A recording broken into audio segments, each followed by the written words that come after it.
Hello friends, तो आपका हमारे वीडियो में स्वागत है। आज हम पढ़ेंगे क्लास 10 एक्सरसाइज 4.3 के 10th नंबर क्वेश्चन को। यदि इससे पहले आप हमारे चैनल पर नए हैं तो कृपया करके चैनल को सब्सक्राइब कर लें और वीडियो पसंद आए तो अंत में लाइक और शेयर जरूर करें। तो हमारा 10th नंबर क्वेश्चन है, मैसूर और बेंगलोर के बीच के 132 किलोमीटर यात्रा करने में एक एक्सप्रेस रेलगाड़ी सवार रेलगाड़ी से 1 घंटे इस समय कम लेती है। यदि एक्सप्रेस रेलगाड़ी की औसत चाल सवार रेलगाड़ी की औसत चाल से 11 किलोमीटर अधिक हो तो दोनों रेलगाड़ियों की औसत चाल हमें ज्ञात करना है। तो मान लेंगे कि सवार गाड़ी की औसत चाल, हम सवार रेलगाड़ी की औसत चाल को मान लेंगे x किलोमीटर प्रति घंटा। अब हम सवार रेलगाड़ी द्वारा 132 किलोमीटर दूरी तय करने में लगे समय को निकालेंगे। सवार गाड़ी द्वारा 132 किलोमीटर दूरी तय करने में लगा समय। तो हम सवार रेलगाड़ी द्वारा 132 किलोमीटर दूरी, यानी कि जो हमारे बुक में दिया हुआ है, तो सवार रेलगाड़ी द्वारा 132 किलोमीटर दूरी तय करने में लगा समय। तो हम जानते हैं कि हमारा समय बराबर होता है दूरी बटे चाल होता है। तो हम इसे T1 से मान लेंगे और ये हो जाएगा 132 किलोमीटर हमारे पास दूरी दिया हुआ है और जो हमारी चाल है वो सवार गाड़ी की x है, तो ये घंटा हो जाएगा, घंटे। और फिर प्रश्न से कह रहा है, यदि एक्सप्रेस रेलगाड़ी की औसत चाल 11 किलोमीटर प्रति घंटा अधिक हो जाए तथा एक्सप्रेस रेलगाड़ी की औसत चाल, तो एक्सप्रेस रेलगाड़ी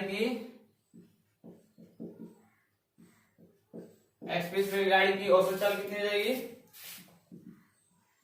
सवार गाड़ी की चाल से 11 अधिक है किलोमीटर प्रति घंटा, यानी कि औसत चाल से 11 किलोमीटर प्रति घंटा अधिक हो। इसके चाल से 11 किलोमीटर प्रति घंटा, इससे चाल अधिक है। अब एक्सप्रेस रेलगाड़ी द्वारा 132 किलोमीटर दूरी तय करने में लगा समय। तो जब एक्सप्रेस रेलगाड़ी की चाल सवार गाड़ी के चाल से 11 किलोमीटर प्रति घंटा अधिक है उसकी चाल, तो एक्सप्रेस रेलगाड़ी को 132 किलोमीटर दूरी तय करने में लगा समय कितना होगा? 132 बटे x प्लस 11 घंटे, और हम इसे T2 मान लेंगे। और अब हमारा प्रश्न क्या कर रहा है, एक्सप्रेस रेलगाड़ी सवार रेलगाड़ी से 1 घंटे समय कम लेती है, यानी कि प्रश्न से ये हो जाएगा T1 माइनस T2 और बराबर 1 हो जाएगा। तो अब हम इनके मान को रख देंगे, तो हमारा T1 का मान कितना है? 132 बटे x, और फिर हमारे पास T2 का मान कितना है? माइनस 132 बटे x प्लस 11 और बराबर 1 हो जाएगा। अब हम इसे हल कर लेंगे तो ये भिन्न के घटाव के रूप में, तो इसमें भिन्न के घटाव कर लेंगे तो ये हो जाएगा लॉसेज हो जाएगा x इंटू एक्स प्लस 11 हो जाएगा और बराबर 1। तो ये हो जाएगा 132 इंटू एक्स प्लस 11 और ये हो जाएगा माइनस 132 हो जाएगा। तो अब हम इसे 132 में से 132 से x प्लस 11 में गुणा कर लेंगे तो हमारा हो जाएगा 32x 1452 माइनस 132, और यहाँ पे सॉरी यहाँ पे एक्स रहेगा क्योंकि यहाँ पे एक्स हो जाएगा, और बट्टी कितना हो जाएगा हमारा, ये एक्स से इसमें गुणा कर लेंगे तो एक्स स्क्वायर और प्लस 11x बराबर 1 हो जाएगा। अब यहाँ से हम देख सकते हैं कि ये दोनों हमारे कट जाएंगे, तो हमारे पास बचेगा क्या,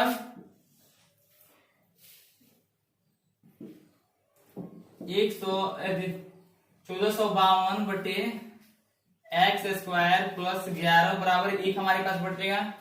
अब हम क्या करेंगे, इसमें क्रॉस मल्टीप्लाई कर लेंगे, तो ये हो जाएगा एक्स स्क्वायर प्लस 11x बराबर 1452। अब हम 1452 को बराबर के बाएं तरफ ला देंगे, x square plus 11x minus 1452 बराबर 0। अब हम इसे गुणनखंड विधि से सॉल्व करेंगे, तो ये हमारा हो जाएगा x square plus 44x minus 33x minus 1452 बराबर 0।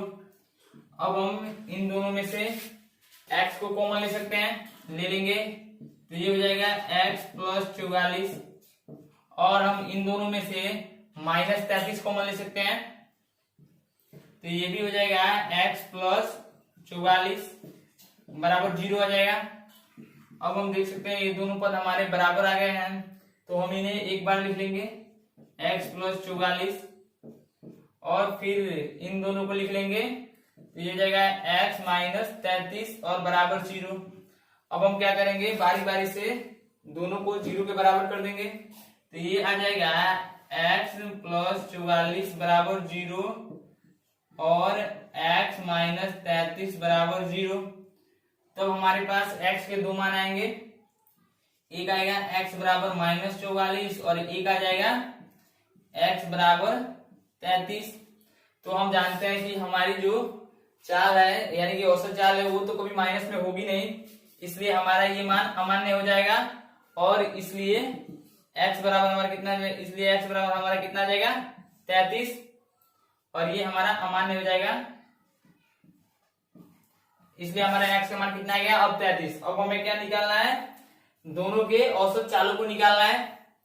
तो हमने सवार रेलगाड़ी की औसत चाल, सवार गाड़ी की औसत चाल निकालेंगे, इसलिए सवार गाड़ी की औसत चाल, तो हमने सवार गाड़ी की औसत चाल को x से डिनोट किया था, x किलोमीटर प्रति घंटा। तो हम जानते हैं कि हमारा x का मान हमारे पास 33 आ गया है, तो ये हो जाएगा 33 किलोमीटर प्रति घंटा, यानी कि हमारे पास सवार गाड़ी की औसत चाल आ गई 33 किलोमीटर प्रति घंटा। उसी प्रकार हमने एक्सप्रेस रेलगाड़ी की औसत चाल कितनी थी हमारी, x प्लस 11 किलोमीटर प्रति घंटा, तथा एक्सप्रेस रेलगाड़ी की औसत चाल, इसे हमने x प्लस 11 किलोमीटर प्रति घंटा माना था, और यहाँ पे x के मान को रख देंगे तो ये हो जाएगा कितना 33 प्लस 11 किलोमीटर प्रति घंटा, जोड़ देंगे तो आ जाएगा हमारे पास 44 किलोमीटर प्रति घंटा, यानी कि हमारे पास रेलगाड़ी की औसत चाल आ गई 33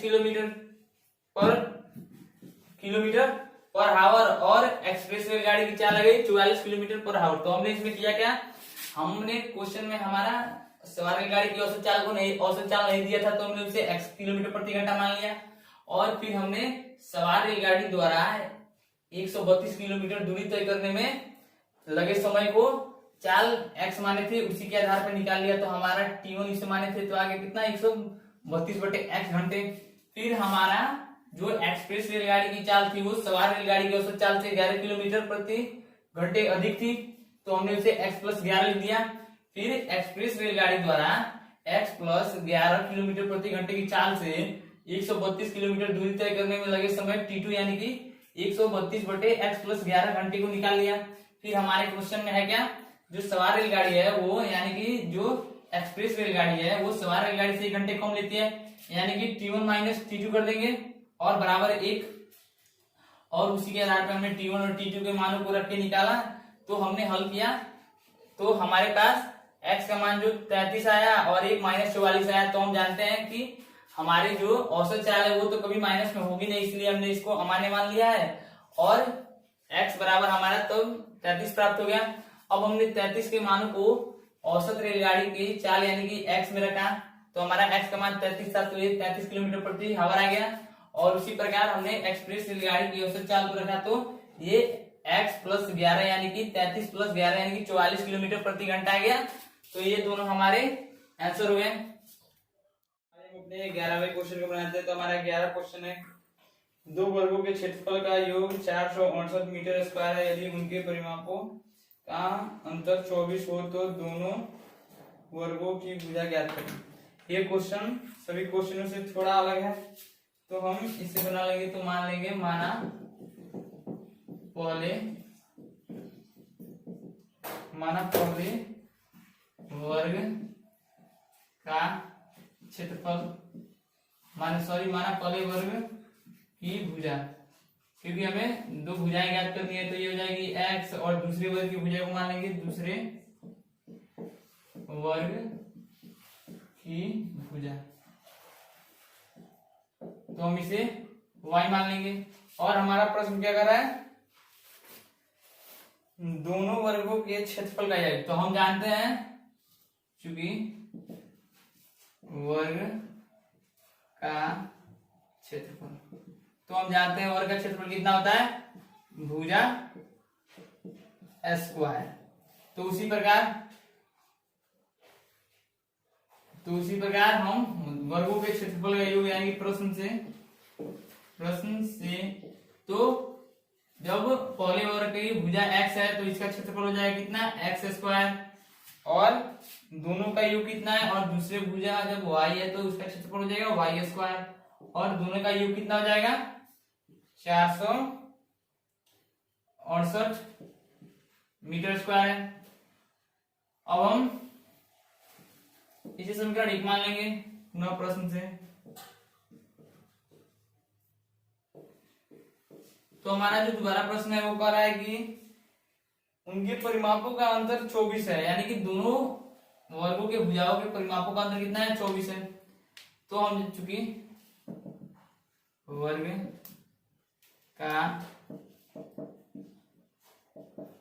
का परिमाप बराबर कितना होता है, 4 गुणे भुजा। तो जब 4 गुणे भुजा होता है यानी कि उनके परिमापों का अंतर कितना है, 24 है। तो ये हो जाएगा 4x, यानी कि पहले वर्ग का परिमाप हो गया 4x और माइनस अंतर दूसरे वर्ग का परिमाप कितना हो गया, 4y बराबर 24, यानी कि दोनों वर्गों के परिमापों का अंतर 24 है। हम इसे समीकरण 2 मान लेंगे। और अब समीकरण 2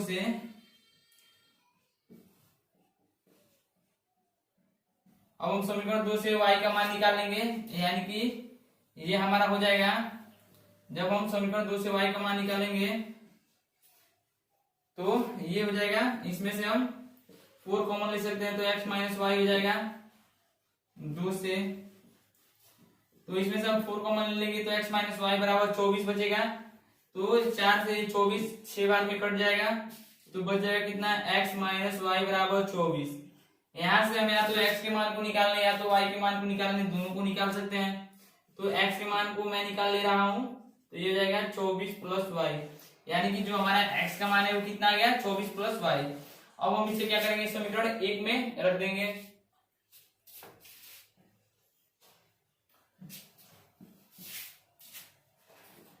x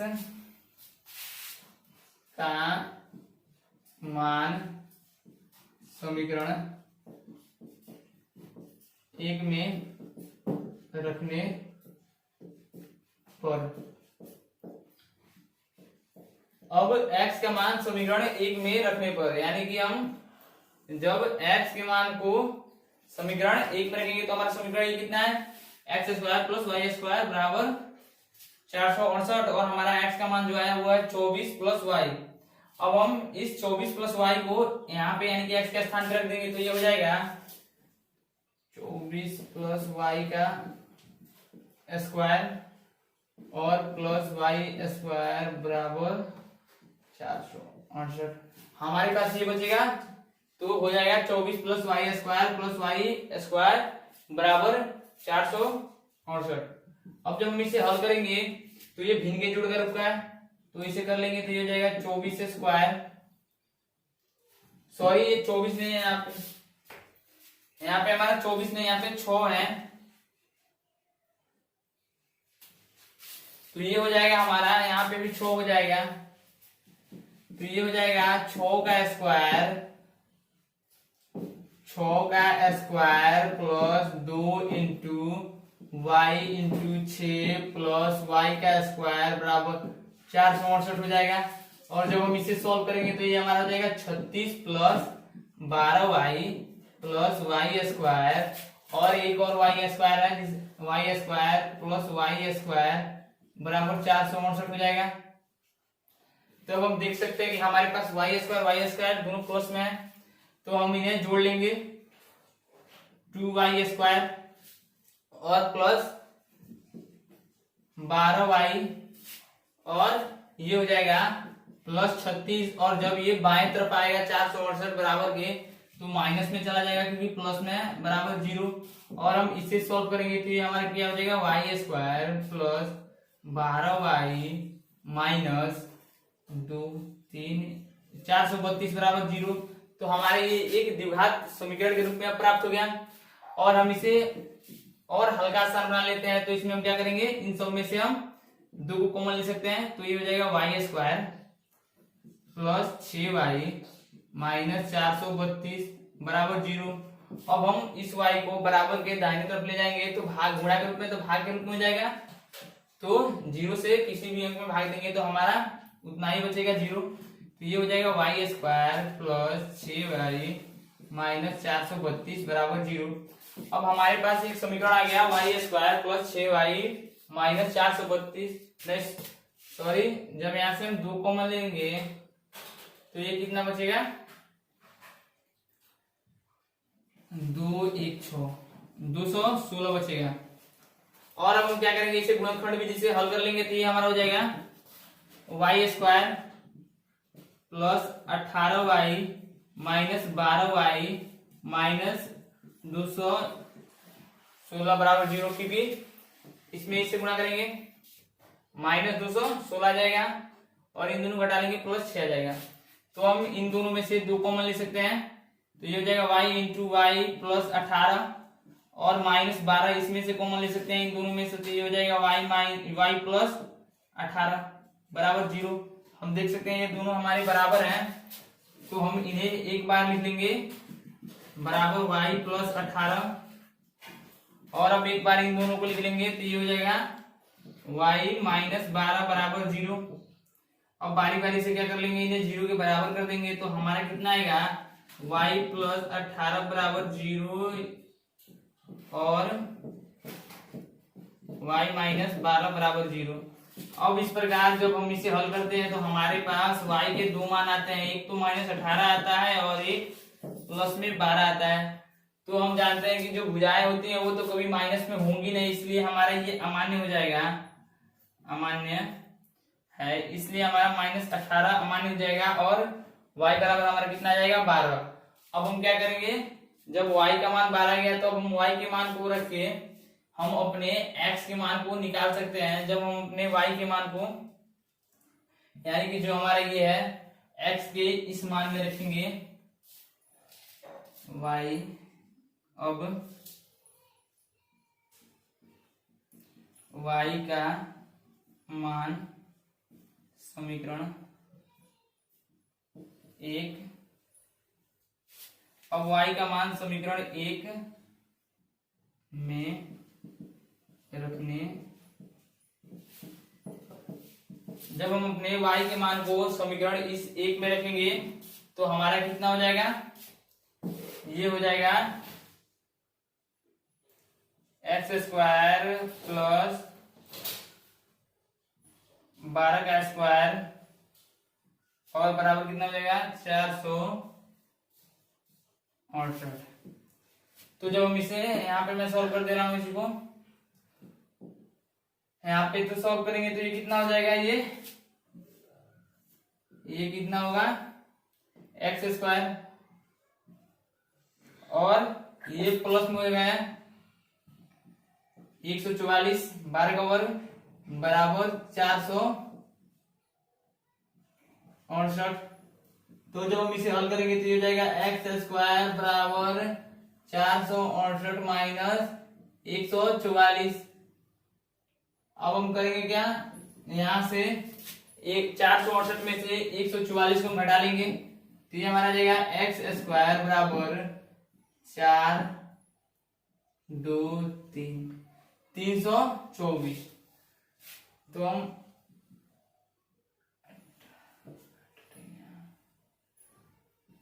तो हम 18 64 50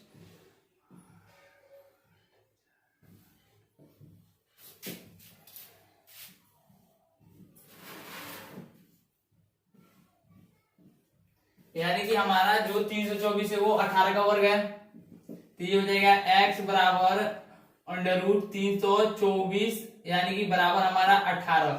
यानी कि हमारी जो पहली भुजा है यानी कि पहले वर्ग की भुजा कितनी हो जाएगी 18 हो जाएगी, और जो दूसरे वर्ग की भुजा है यानी कि y वो कितनी हो जाएगी, हमारे पास कितने निकाले थे 12 यानी कि 12 इस प्रकार। इसलिए यहां पे लिख रहा हूं, इसलिए पहली